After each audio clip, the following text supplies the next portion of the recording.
Hello everybody, I hope you're having a wonderful day, and I would like to share a little unboxing with you guys. Now, I have taken this out of the package and was halfway through my unboxing, but my phone decided to take a shit on me. So, we're starting this from the top. This is a Sitivien knife, a brand that I have spoken quite highly about in the past, and I made this specific purchase because of Jared over there at Neves Knives. He was raving about this specific model, so I had to get it, especially because it was, sub $50 knife.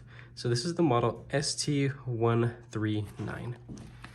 As I mentioned before, I've already gotten into this, but this is just very basic Sitivien packaging, no cards, nothing, just a knife and a little plastic pouch right there. So this is it, and this is, in my opinion, really the only nice version of this knife. It comes in like this one, the brown Brillet micarta. There was a dark green Brillet micarta and two weird looking G10 ones that were just not that great looking. Yeah, that clip is pretty darn horrendous, that's for sure.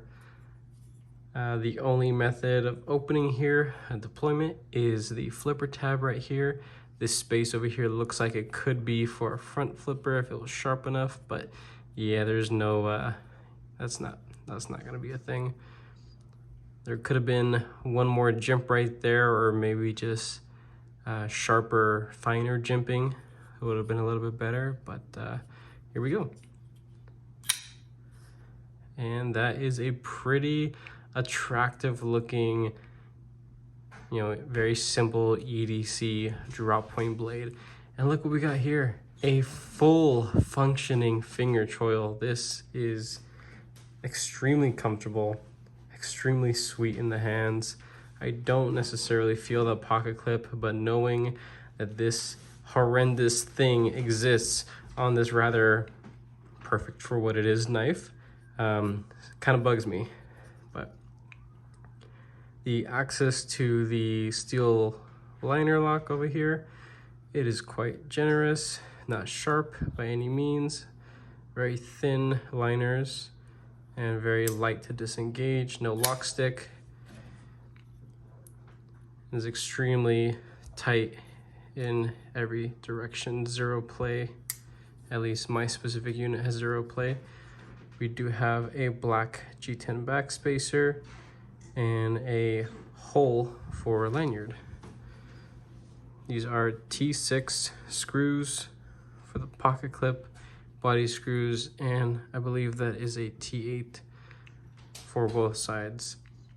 Now I will be taking this apart and doing basic maintenance and use and everything. And in a couple weeks, I'll come back to you guys with a review on this. If I didn't mention, the blade steel is 14C28N, which is pretty rare because Sitivien typically does D2. And honestly, I'm kind of tired of D2. And this thing is, I think it's going to perform rather well because it was very simple design. Yeah, that's a pretty good looking knife. That flipper tab looks ginormous, but when it's actually back here, it looks pretty small.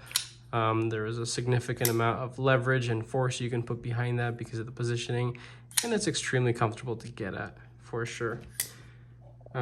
Here I did pull my two other Sitivien models that I currently still own.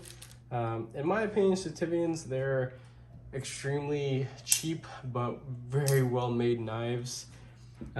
This is one model that I've held on to, the ST-124, because I do have a lot of modifications that I'm one day going to do when I have the time. And this is the clip that I was hoping was on it. This is the standard Sitivien clip. Every freaking Sitivien knife that I've had has had a clip that looks like that, including this one, which is going to be having, I'm going to be having a review coming out on this one soon.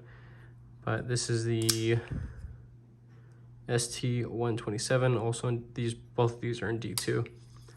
But I was hoping that they put their standard clip on there, but then they put this atrocious looking thing on it, and yeah, so I'm sure functionally wise it's fine, it just looks god awful, but I'm sure that this knife is going to be, you know, quite pleasing to use at work. So, but regardless, I will be linking this down in the description, and thank you for watching. Have a wonderful day.